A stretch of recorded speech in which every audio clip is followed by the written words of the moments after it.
अस्सलाम वालेकुम। मेरा नाम है दीबा और आप देख रहे हैं ऑडियो विजुअल बुक्स।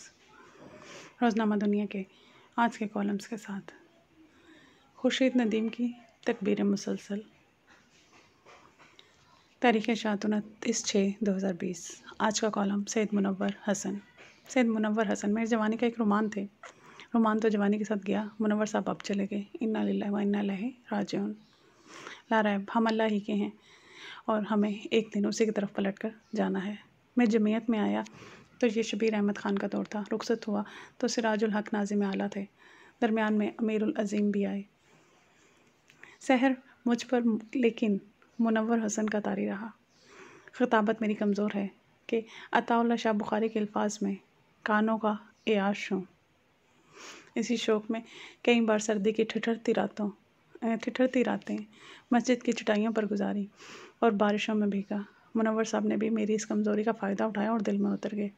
वही दिल जिसमें आने का रास्ता तो होता है, जाने का नहीं।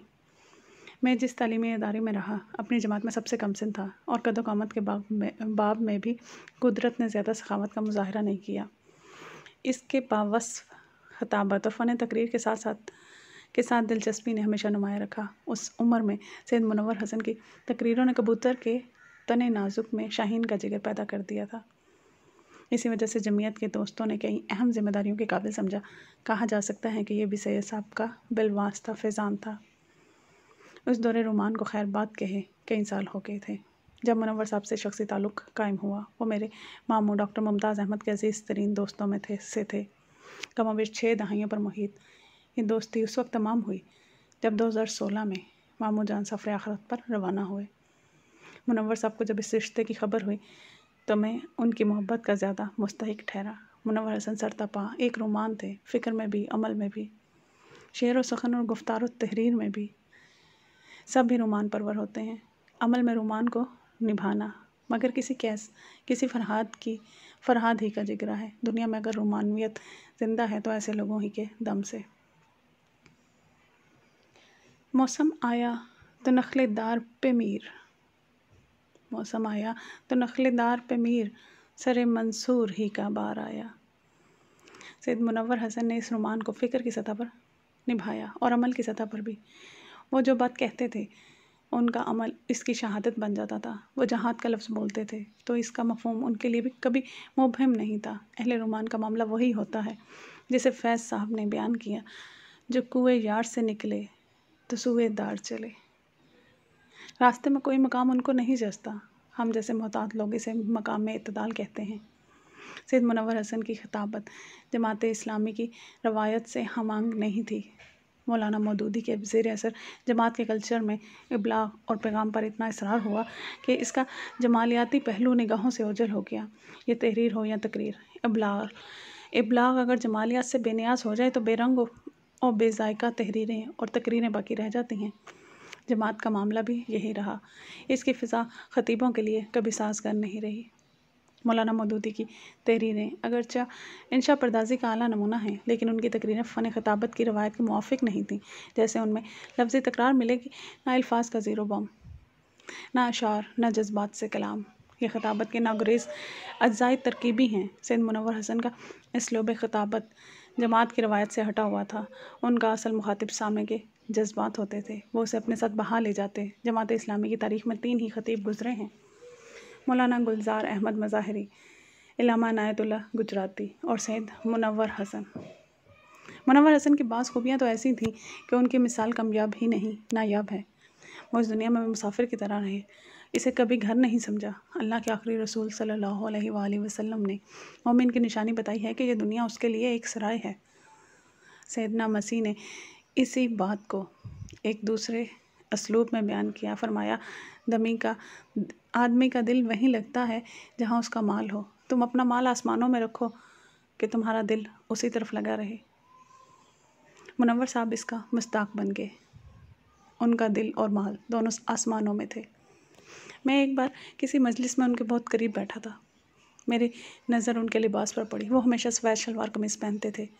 जवानी में अगरचे मामला ये नहीं था, मैंने देखा कि कपड़ा धुल धुल कर घिस चुका है। मालूम होता था कि अगर चंद दिन मज़ीद पहनने पर इसरार किया गया तो ये ज़बान हाल से बदन ढांपने की जिम्मेदारी अदा करने से इनकार कर देगा। मैंने देखा कि सेठ साहब के पायंचे पर हाथ से सिलाई की गई है, जैसे हमारी माएँ और बेटियाँ फटे पुराने कपड़ों को सीकर दोबारा पहनने के काबिल बना देती हैं। उनकी एक और नायाब सिफ्त मुनासिब से इनकी बेनियाजी थी। ये वाक़या है कि मुनासिब इनके पीछे दौड़ते रहे और वो इनसे दामन बचाते रहे। जमात की इमारत ताक़ुब करते करते उन तक जा पहुंची, वरना वो इसकी तरफ रुख करने वाले न थे। ये इसी बेनियाजी की निशानी है कि वो इस जिम्मेदारी से सुबकदोश हुए तो इस तरह कि जैसे कभी अमीर थे ही नहीं। मंसूरा से निकले तो कराची जाकर अपनी तन्हाई को आबाद कर लिया। अब मस्जिद ही थी जो उन्हें जलवत में ले आती, या फिर जमात उन्हें कोई काम सौंपते, या दूसरी बार जमात इस्लामी के अमीर क्यों नहीं बन सके, ये दास्तान कभी ना सुनाई जा सकेगी। माछी गोट के बाद ये जमात इस्लामी की तारीख़ का दूसरा अहम बाब है, जिसे शायद तफसीलात के साथ कभी बयान ना किया जा सके। मैं तो बस इतना समझ सका हूँ कि मौलाना अमीन एहसन इस्लाही के साथ सैयद मुनव्वर हसन भी इस दुनिया के आदमी नहीं थे। जमात इस्लामी भी इसी दुनिया की एक जमात है। सैयद मुनव्वर हसन ने इस दुनिया को देखा तो अपने रोमान की नज़र से। दुनिया का मामला यह है कि उसकी बुनियादें हक़ाइक़ पर रखी गई हैं, ऐसे हक़ाइक़ जिनकी तलख़ी ज़िंदगी में घुली रहती है।